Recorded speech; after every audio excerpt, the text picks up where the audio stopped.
and purport by His Divine Grace A.C. Bhaktivedanta Swami Srila Prabhupada. Translation. Those who are in the mode of passion and ignorance worship the forefathers, other living beings, and the demigods who are in charge of cosmic activities. For they are urged by a desire to be materially benefited with woman, wealth, power, and progeny. Purport. There is no need to worship demigods of whatsoever category if one is serious about going back to Godhead. In the Bhagavad Gita 7:20-23, it is clearly said that those who are mad after material enjoyment approach the different demigods for temporary benefits, which are meant for men with a poor fund of knowledge. We should never desire to increase the depth of material enjoyment. Material enjoyment should be accepted only up to the point of the bare necessities of life and not more or less than that. To accept more material enjoyment means to bind oneself more and more to the miseries of material existence. More wealth, more women, and false aristocracy are some of the demands of materially disposed man because he has no information of the benefit derived from Vishnu worship. By Vishnu worship, one can derive benefit in this life as well as in life after death. Forgetting these principles, foolish people who are after more wealth, more wives, and more children worship various demigods. The aim of life is to end the miseries of life and not to increase them. For material enjoyment, there is no need to approach the demigods. The demigods are but servants of the Lord. As such, they are duty bound to supply necessities of life in the form of water, light, air, etc. One should work hard and worship the Supreme Lord by the fruits of one's hard labor for existence, and that should be the motto of life. One should be careful to execute occupational service with faith in God in the proper way, and that will lead one gradually on the progressive march back to Godhead. Lord Sri Krishna, when he was personally present at Brajadhama, stopped the worship of the demigod Indra and advised the residents of Braja to worship by their business and to have faith in God. Worshipping the multi-demigods for material gain is practically a perversity of religion. This sort of religious activity has been condemned in the very beginning of the Bhagavatam as Kaitava Dharma. There is only one religion in the world to be followed by one and all, and that is the Bhagavata Dharma, or the religion which teaches one to worship the Supreme Personality of Godhead and no one else. Om Ajnanatimirandasya Jnananjana Shalakaya Chakshuranmilitam Yena Tasmai Shri Gurave Namaha.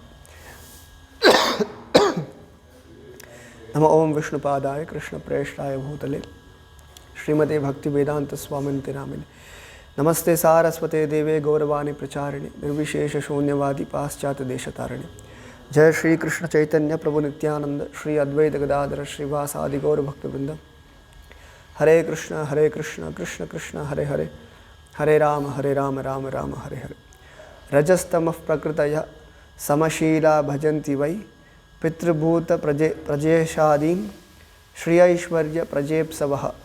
Translation.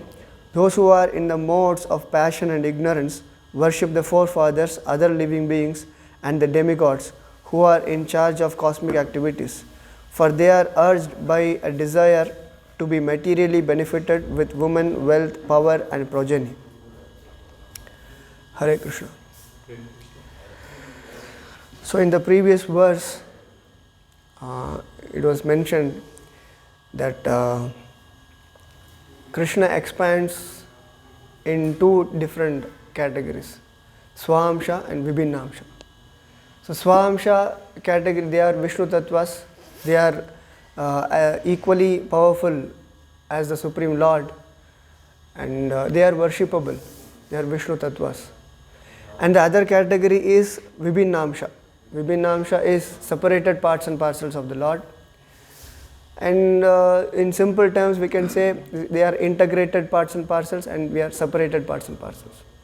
So here in this verse, it is mentioned, persons who are in the modes of passion and ignorance worship forefathers, other living beings, and the demigods.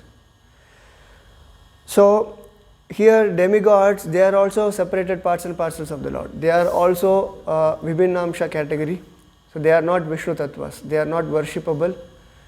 So they are also like us, ordinary living beings, with some special power or special empowerment to manage this cosmic manifestation, manage this material universe. Like here we see there is a water department, electricity department. So to manage a particular department, a particular demigod is assigned with that potency, with that power. So this doesn't mean that they are worshipable. They are also living entities like us, but with special power. But they are directly in the service of the Lord. Of course, they are higher than us, but we cannot consider them as God. We cannot consider them as worshipable deities like that. Actually, we should respect them, but we don't have to worship them. So in the purport, Prabhupada, in the first line only, Prabhupada clearly says there is no need to worship demigod of whatsoever category if one is serious about going back to Godhead. So that is the purpose of human life, to go back to Godhead. So if one has that purpose, if to go back to Godhead, then there is no need of worshipping any demigod, because they cannot provide that. They don't have that, because they themselves are in this material world. They themselves are bound by these modes of material nature. So only by worshipping Vishnu Tattvas, so then only we can come out of this material world. That is the purpose of the human life also. So if one has the purpose that going back to Godhead, then no need to worship any demigod. So the Vishnu Tattvas as worshipable deities, they are as powerful as the Supreme Lord. The Vishnu Tattvas, there are so many expansions are there. Now in Chaitanya Charitamrita it is mentioned that Swayam Rupa, and Swayam Rupa is Krishna himself, is in the Vrajadhama with covered boys and girls, and he's doing his pastimes in the Vrindavana. So he is Swayam Rupa. Swayam Rupa means he is Krishna himself, and Krishna never leaves Vrindavan.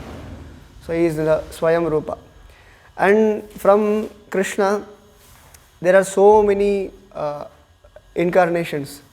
Swayam Rupa, then there are two categories, Prabhava Prakasha, Vaibhava Prakasha, and then Tad Ekatma Rupa, Avesha. So many manifestations are there, incarnations, expansions are there.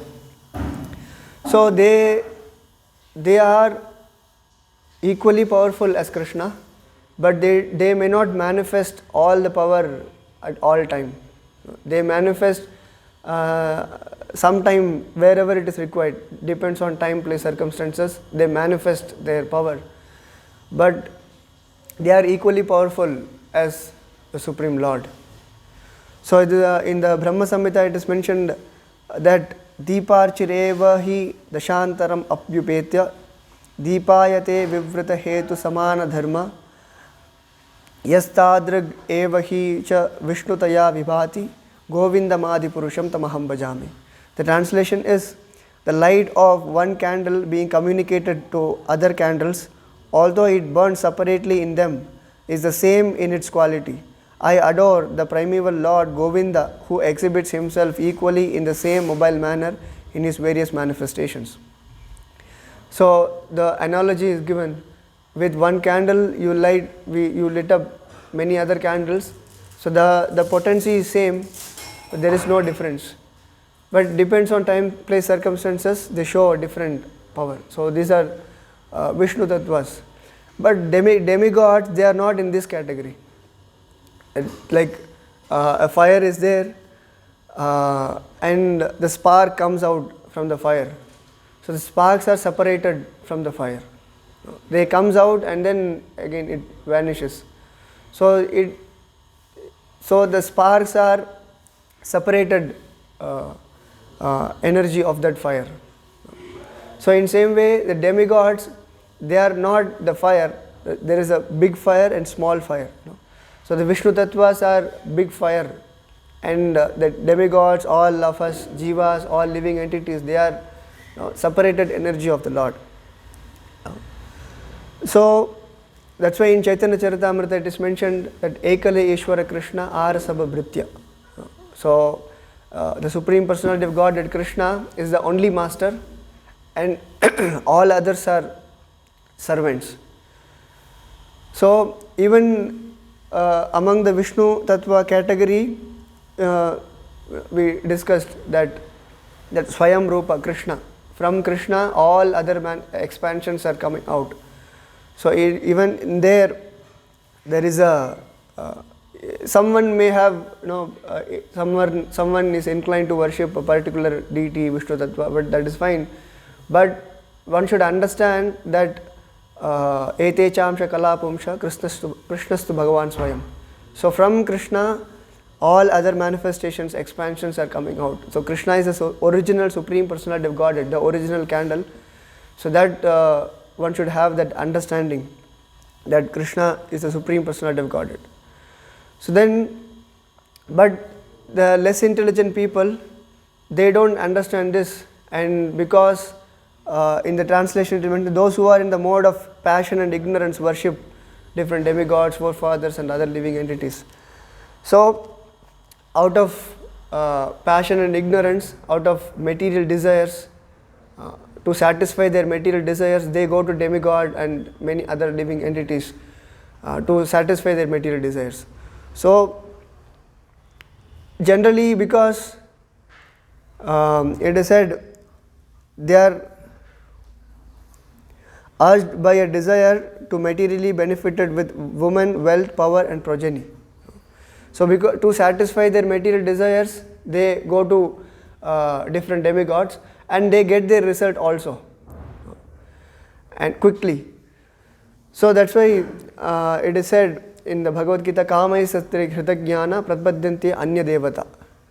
So out of this material desires, they go to demigod and Hritajnana. Hritajnana means without proper knowledge that from whom we are getting all these things. And the foolish people, they worship demigod, they go to demigod.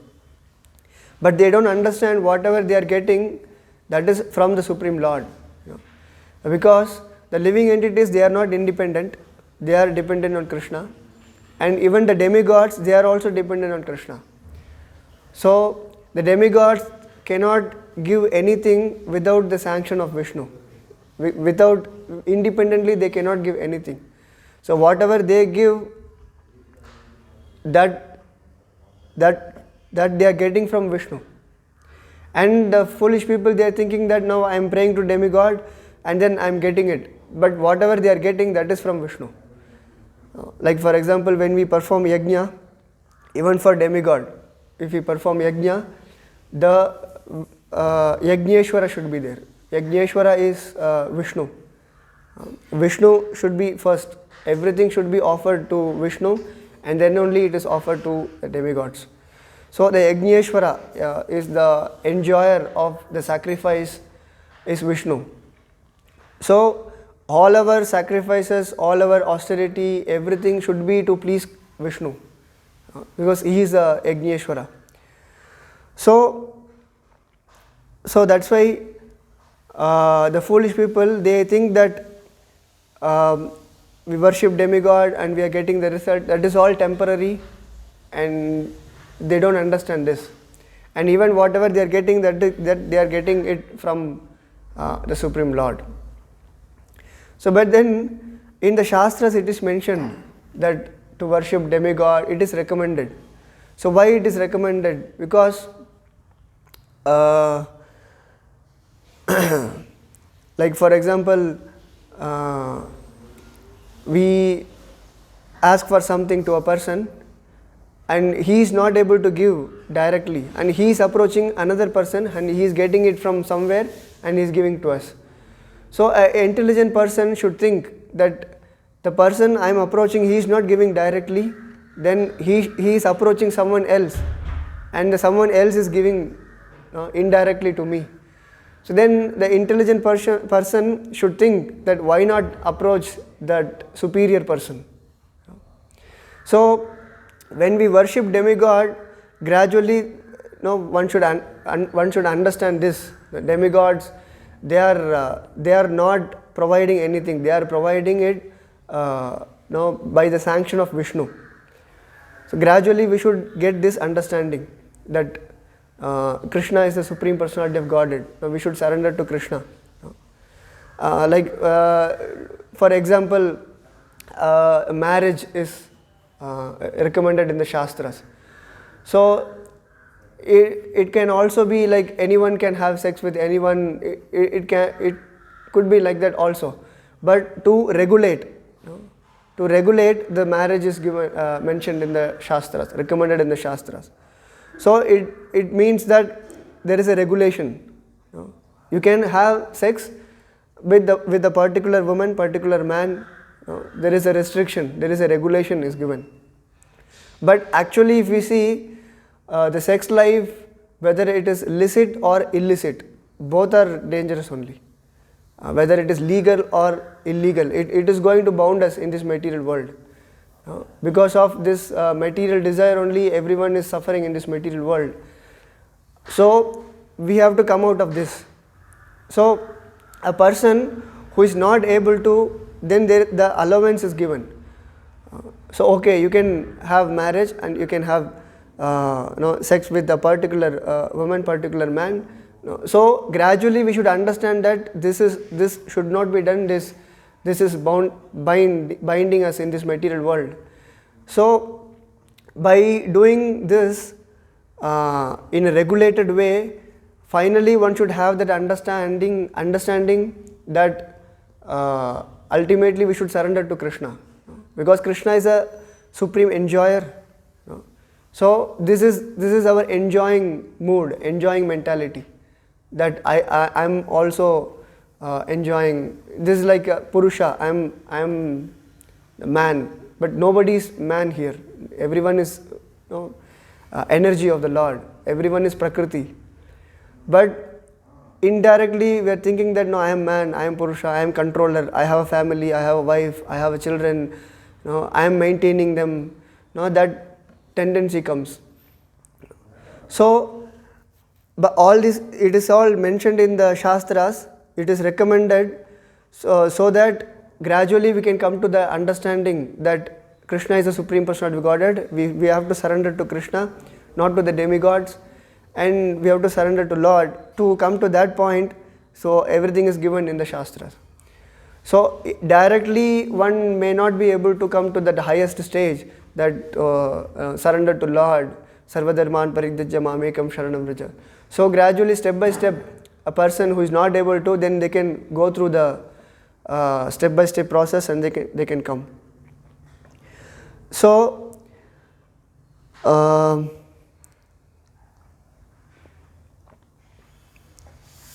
so ultimately one should understand that Krishna is supreme and we should surrender to him.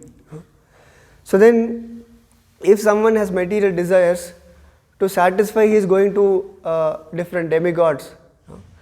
So then in Bhagavatam it is mentioned, akama sarva kamo va moksha kamo udarati tivrena bhakti yogena yajeta purusham param. So it is said, akama, even if you have no desire, sarva kama, if you have all the desire, and moksha kama, if you have desire to get liberation. Akama sarva kama moksha kama udarati tivrena bhakti yogena yajeta purusham param. So for anything, even if you have desire, if you have no desire, if you have desire for liberation, for anything we have to worship the Supreme Lord, Vishnu. So then, tivrena bhakti yogena yajeta purusham param. So by practicing bhakti, gradually all our desires go off. So that is the difference between, even though we have material desire, worshipping Vishnu, this is the difference between worshipping Vishnu and demigods. So the demigods, even though we have material desire, we get the material desire, that is all temporary in this life, and then it goes off. But even though one have material desire, but he is worshipping Vishnu, then gradually the desire will go off, then he will get purified. Then he will be able to surrender to Vishnu, because he is on the path. So even though he is slow, then gradually one day he will reach the destination. Like for example, his aim is proper.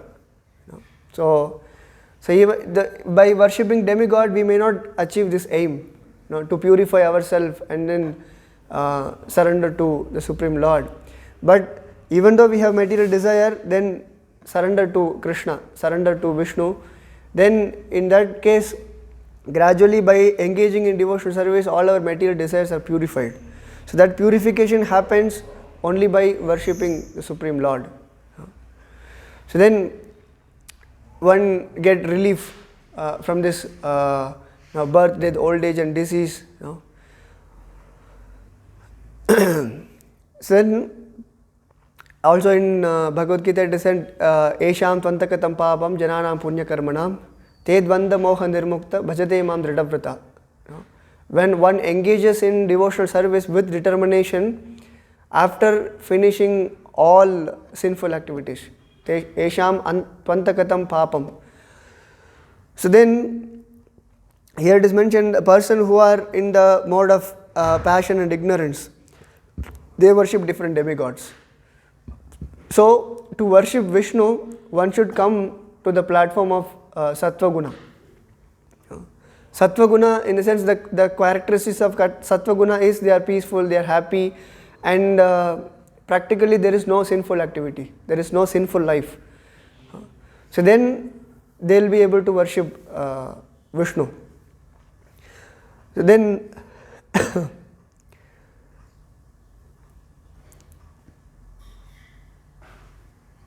so to come to the platform of Sattva Guna, even though a person is in Rajoguna and Tamoguna, still if he is worshipping Vishnu, then gradually he can come to the platform of Sattva Guna. So it is said, even a person is in ignorance, if he is worshipping the demigod, it is a temporary result, and it just like this only, there is no progress in spiritual life. But as it is said in the Bhagavatam, akama sarvakama moksha kama udarati. So by practicing bhakti, so even a person is in the lower modes, then he will elevate himself. He comes to the platform of Sattva Guna and then he progresses in bhakti.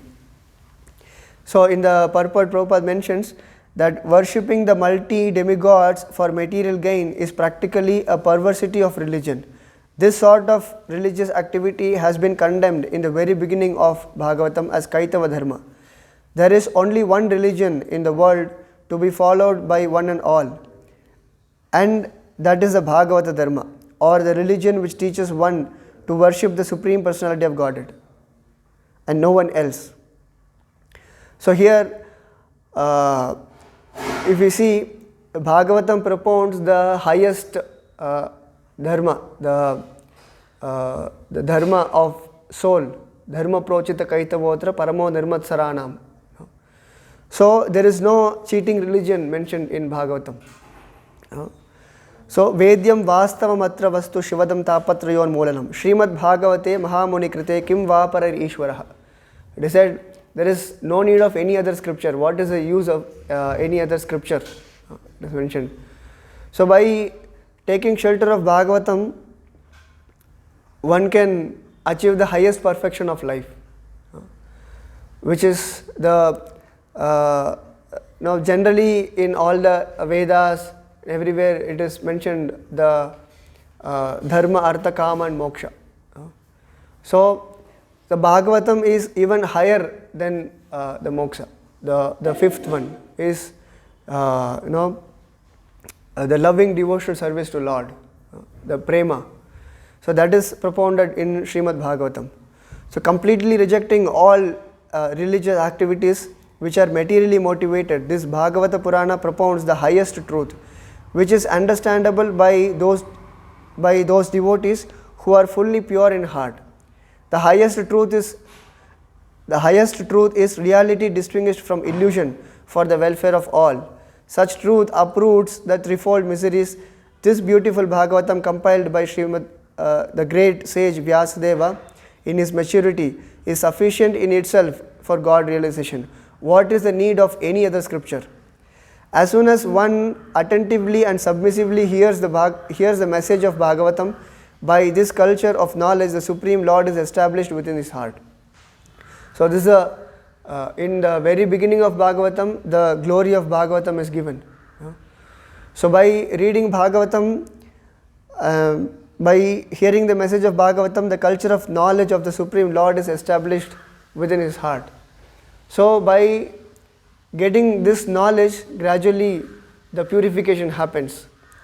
All our misunderstanding, everything, then we get purified. So then in Bhagavad Gita also it is mentioned that Krishna says Traigunya Vishaya Veda Nistraigunyo Bhava Arjuna. So all in the Vedas, if you see it, everything is based on karma kanda. You do this and you get this. Okay.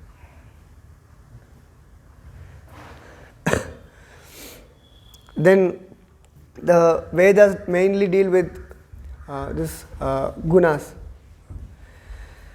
And then Krishna insists Arjuna that you become transcendental to this material modes. And also it is said all purposes served by a small well can at once be served by a great reservoir of water. Similarly, all the purposes of the Vedas can be served to one who knows the purpose behind them. So the purpose of reading all the Vedas, understanding all Vedas is to understand Krishna. So it is said Vedesha sarvai ahameva vedyo Vedantakrit veda videva chaham. So by reading Vedas, I am to be known, Krishna says. So then the conclusion of Veda is given in Srimad Bhagavatam. So the Srimad Bhagavatam starts with Om Namo Bhagavate Vasudevaya. Janma Adyasya Yata Anvayat. So in the Vedanta Sutra it is mentioned that Atato Brahma Jignasa. So we have to inquire about the absolute truth. But who is that absolute truth? It is not clearly given in the Vedanta Sutra. But Bhagavatam is a natural commentary for the Vedanta Sutra. It is Tato Brahma Jignasa. We have to inquire about the Brahman, but who is the Brahman? In the first line only it is Vyasa is making it clear that Om Namo Bhagavate Vasudevaya. I am surrendering to the Supreme Lord Vasudeva. So from the Vedas, this Karma Kanda section, it is all gradual development. By practicing that, gradually one should understand that the Krishna is Supreme Lord, Krishna is the cause of all causes. Ishvara Parama Krishna Sachidananda Vigraha. So then he is the cause of all causes.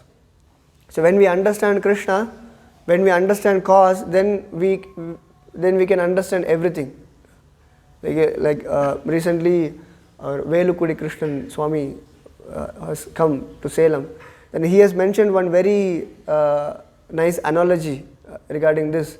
That if we want to understand this cloth, then if we understand the thread, then naturally we will understand what is cloth. If we understand wood, then naturally we will understand what is this table. So in same way, if we understand Krishna, he is the Supreme Personality of Godhead, then there is nothing to know. So he is the cause of all causes. So then in Bhagavatam, the full everything, the activities and the pastimes, the all glories about Lord, Supreme Lord Krishna, it is mentioned in Srimad Bhagavatam. So the Bhagavatam is the conclusion, the cream of Vedic knowledge. Then in the Krishna Leela Stava, Sanatana Goswami has mentioned that when very nice glory of Bhagavatam, that Mad Eka Bandho Mad Sangim Mad Guru Man Mahadana Man Nistarake Mad Bhagya Mad Ananda Namostute. O Srimad Bhagavatam, O nectar churned from the ocean of all Vedic scriptures, O most prominent transcendental fruit of all Vedas, O you who are enriched with the jewels of all spiritual philosophical conclusions, you who grant spiritual vision to all people of the world, life breath of Vaishnava devotees, you are the sun which has arisen to dispel the darkness of Kali Yuga. You are actually Lord Krishna who has returned among us. So there is one, recently we were discussing about that painting that Vyasadeva is showing Srimad Bhagavatam. Light is coming from Bhagavatam, and all the people who are, some people are in the darkest region and some are getting light through Bhagavatam. So that is a very nice depiction about Srimad Bhagavatam. So when Krishna left, Krishna Swadama Pahate Dharma Jnana Adibisa Kalaunashta Drishamesha Puranarko Dunoditaha. So Srimad Bhagavatam has arisen like a sun and it is giving us light. So otherwise, no one can understand what is the purpose of life, like how to surrender to Lord. There are Mahajanas in Bhagavatam like Prahlad Maharaj, Parikshit Maharaj, Ambarish Maharaj, showing us how to surrender to Lord. So it is mentioned, O Srimad Bhagavatam, I offer respectful obeisances unto you. By reading you, one attains transcendental bliss. For your syllables rain pure love of God upon the reader. You are always to be served by everyone, and you are an incarnation of Lord Krishna. O Srimad Bhagavatam, O my only friend, O my companion, O my teacher, O my great wealth, O my deliverer, O my good fortune, O my bliss, I offer my obeisances unto you. So, this is the one, Bhagavatam. When we read Bhagavatam, then we experience that bliss. So, he's saying, he's the companion, he's the guru, he's the wealth, is the wealth. So, when we go out and when we distribute this Srimad Bhagavatam, people say, I have no time. But they don't understand the wealth which they are getting in the form of Srimad Bhagavatam. So that by reading Bhagavatam, even an insane person can become saintly. So it is said, Paramo Nirmat Saranam, it is for the person who are pure in heart. And also in many verses we can see it, by understanding Bhagavatam, by reading Bhagavatam, one can become to the level of Paramahamsa. So by reading Bhagavatam, even though we are not sane, but we can become sane by reading Srimad Bhagavatam. So in that purport, Prabhupada is concluding that there is only one religion in the world to be followed by one and all, and that is the Bhagavata Dharma, or the religion which teaches one to worship the Supreme Personality of Godhead and no one else. So this is the conclusion we should get before reading Bhagavatam. So in Bhagavad Gita, in the introduction, Prabhupada mentions that one should read Bhagavad Gita. At least theoretically one should understand that Krishna is the Supreme Personality of Godhead. Then we should read Bhagavad Gita. So the conclusion of Bhagavad Gita is Sarvadharman Parityajya Mamekam Sharanam Vraja. You give up abandon all varieties of religion and surrender to me. So then Bhagavatam starts from there. Dharma Prochita Kaitavotra Paramo Dharmat Sarana. So with that understanding that one should worship only the Supreme Personality of Godhead and no one else. So with that understanding, one should read Bhagavatam. So by reading Bhagavatam, then our life will be successful, and that is the perfection of life. Hare Krishna. Any question, comments?